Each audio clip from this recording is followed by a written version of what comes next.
जय जगन्नाथ आपण समस्त को मोर ये चैनल को स्वागतम। आम ओडिया मानकर सबुठारु बड़ पर्व रज। से रजरे आसतु आज आम क्षीर पोड़ पिठा बनइबा केते सॉफ्ट एवं टेस्टी मध्य। देखिए थरे एमिति बनातु खाइया पई बहुत भल लागिवो। एबे चलतु आमे गोटे कप अरुआ चाउल को भल भाव धोई 5 ରୁ 6 घंटा पई भिजई रखिदेबा। एबे गोटे नड़िया को आमे छोट छोट करी काटी नेबा। चाउल भल भाव भिजी गला परे आमे गोटे ग्राइंडिंग जार रे अरुआ चाउल को देबा। सेथिरे गोटे खंड अदा पकेबा। आपण चाहिए अदा को मध्य कुरी पिठारे देई परिबे। मु एठी ग्राइंडिंग कर नेछि। अल्प किछि नड़िया को सेथिरे देबा। 6-7टी गोलमरीच एवं 3टी अलैच एवं 1/4 कप पानी देई तार मध्य गोटे भल पेस्ट बनई नेबा। पेस्ट टी पूरा चिकन न हेले भी चलिबो। एबे हमर अरुआ चाउलर पेस्ट रेडी। चलंतु पिठा प्रस्तुत करिबा। तापर गैस रे गोटे कढ़ाई बसिबा। कढ़ाई भल भाव गरम होला परे सेथिरे गोटे चामच घी पकेबा। घी हल्का गरम होला परे कढ़ाई रे किछि काजू किशमिश एवं नड़िया को पकई हल्का भाजी नेबा। ये देखंतु आमे 2 मिनिट पर्यंत लो फ्लेम रे नड़िया किशमिश एवं काजू को भाजी नेइछे।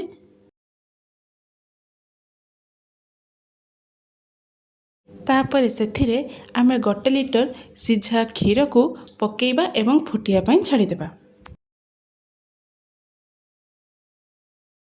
क्षीर 2 मिनिट फुटिया परे सेथिरे आमे बड़ 2 चामच अमूल पाउडर पकेबा एवं आधा कप चीनी पकेबा।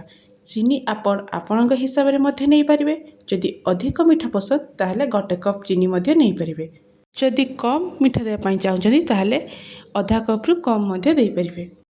एबे सेथिरे स्वाद अनुसार लूण देबा एवं एही क्षीर को 5 मिनिट पर्यंत फुटिया पई छाड़ी देबा। एमिति क्षीर को भल भाव गोलाउथिबे काहेकि ना सेथिरे चीनी पड़िछि तळे लागि जाई पारे।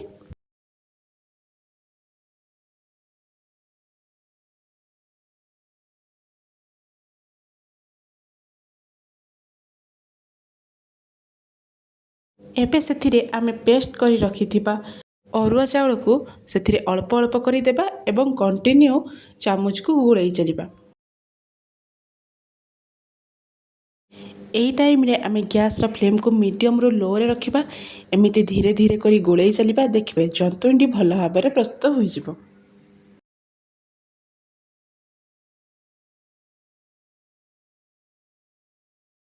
देखंतु एमिति धीरे धीरे कले जंतुंडी कंचा रहिबो नाही, भल भाव रे सिझी जिवो। केते सुंदर भाव आमे जंतुंडी रेडी होई गला। ताकू आमे गोटे प्लेट को बाहर करि नेबा।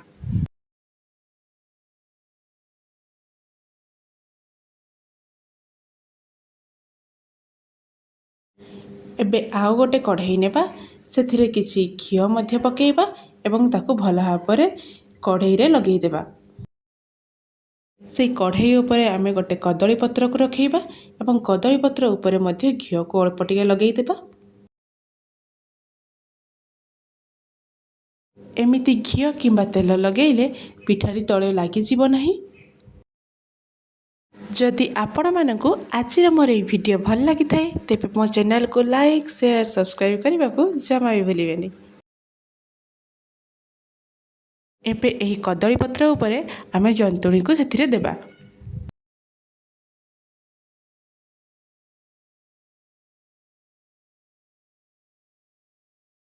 एमिति हाथ साहाय्य रे भल भाव रे प्रेस कर देबा।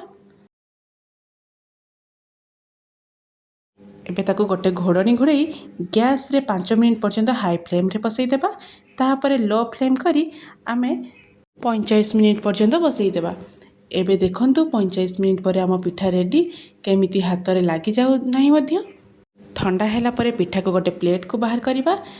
देखुचंदी ना पिठाटी केते सॉफ्ट हेइसी एवं खाया पाई मध्य बहुत टेस्टी। एही रजरे एमिति थरे पिठा बनांतु एवं फैमिली सह एंजॉय करंतु। मोर ए रेसिपी आपण मानकु केमिति लागिला मते कमेंट रे निश्चय जणाइबे। Thank you.